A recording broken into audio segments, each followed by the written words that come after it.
We have a trade deal between the European Union and the United States. Many are breathing a sigh of relief that an all-out trade war was averted, while others are criticizing the deal, pointing out that tariffs on EU goods have trebled. Now, joining us to walk us through the pluses and minuses of the agreement is Iain Begg, Professorial Research Fellow at the London School of Economics. Hello, sir, and thank you very much for joining us on World News Tonight. Good evening to you. Yes, now, well, I guess first off, is this a good deal? 15% baseline tariffs, effectively tripling tariffs on EU imports to the United States. Well, I think it's good in the sense that it could have been a lot worse, in that until recently Trump was threatening 30% tariffs and even higher tariffs for steel and aluminium products. So there'll be relief in some European capitals that it's been scaled down a bit. That said, yes, it's going to be more costly for European exporters because they will have either to accept lower sales because the price of their materials plus tariffs will be higher than it was previously in the US market, or they're going to have to absorb some of the cost and thereby lower profits. So either way, it's going to be an element of pain for most European exporters trying to sell to the US. Right. Now, I've been talking to experts for months now about this. Many people tending to wave on the side that actually consumers will bear the cost of these tariffs. But do you think that actually companies, in order to remain competitive in the U.S. market, are going to have to eat some of their margins and some of these tariffs? Well, it's going to vary product by product. If it's something for which there is no viable US domestic producer, then there is more likelihood that it will be the American consumers who pay the tariff. If, on the other hand, and there are many markets where this is the case, there's going to be a strong US competitor who has no change in their price levels, then the possibility of having to eat some of the tariff will arise. So you have to look at it case by case rather than saying there's a single answer. Now, do you think that the EU could have done better in its negotiations with the United States? We see a lot of opinions out there that are saying that actually, tripling of the tariffs on European goods is not a great outcome. Well, I think we should get away from referring back to the tripling. Instead, look as I said earlier, at the worst case that it could have been. 15% tariffs is not that far away from what the EU imposes on the US for many products. So it's a degree of equilibration going on relative to what could have happened. But I think some of the critics have been very vocal in saying this is a bad deal for Europe in many respects. The trouble is we don't know all the details, and there are plenty of details that could make a big difference, be it in pharmaceuticals or alcohol products, where we don't yet know on the detailed tariff lines whether they're going to face particularly higher tariffs. Trump is capricious, and we know that he could change his mind when the detailed negotiations take place, or he could delegate it to others and then jump in at the last minute and say, no, I'm not accepting that because somebody in Ohio or Texas has said this is not satisfactory. We've certainly heard criticisms from a number of European leaders, not least Viktor Orban in Hungary, saying that Trump had von der Leyen for breakfast. She's no negotiator. He took her to the cleaners, to use a different metaphor.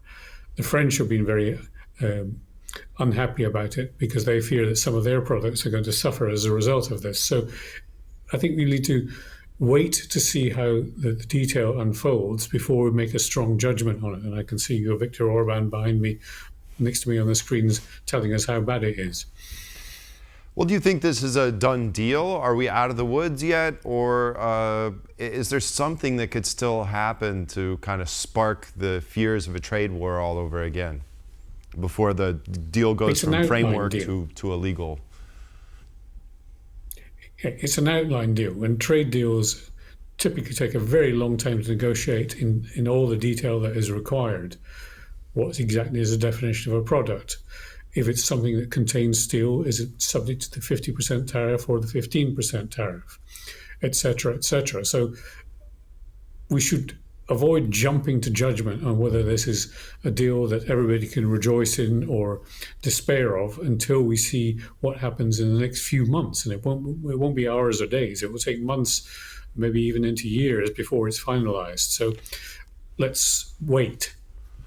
Well, with the very on the surface information that we have at this time, what European industries do you think are going to be hit the worst by this? I mean, first comes to mind, say, European auto sales in the United States. But if we look at the deal that Japan just made, and roughly the two countries, the European Union and Japan, export roughly about $50 billion or so dollars worth of autos to the United States in parts. It was acceptable for the Japanese. So how do you think that the auto industries are going to fare? Well, I think we already know part of the answer. The shares of German car manufacturers went up when they heard the terms of the deal, because had they been facing 30%, as had been pre-announced, it would have been far more damaging to their business models than 15%. 15%, I suspect they can absorb with a combination, as we discussed earlier, of eating some of the tariff and raising prices to American consumers. So it's not going to destroy their markets. But much higher tariffs could well have destroyed their markets and forced them to look elsewhere for potential sales. So they'll be, I think, tolerably happy that it's come in this way. Ireland faces somewhat of a dilemma. It could have 10% under the UK plan and 15% under the EU-US deal. Are they stuck between a rock and a hard place? No, Ireland is not part of the United Kingdom. Only Northern Ireland is. And because Ireland negotiates as part of the European Union, it will face the same terms as all other 26 member states of the European Union.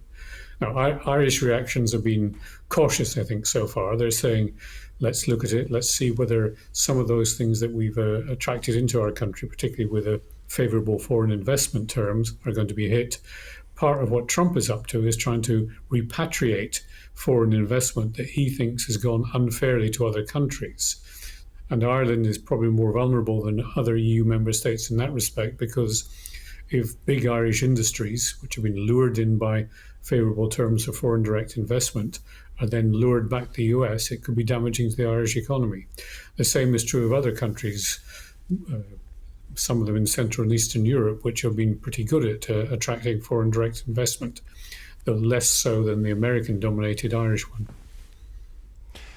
Donald Trump also touted that there are going to be major opportunities for U.S. agriculture in Europe, as well as the U.S. auto industry.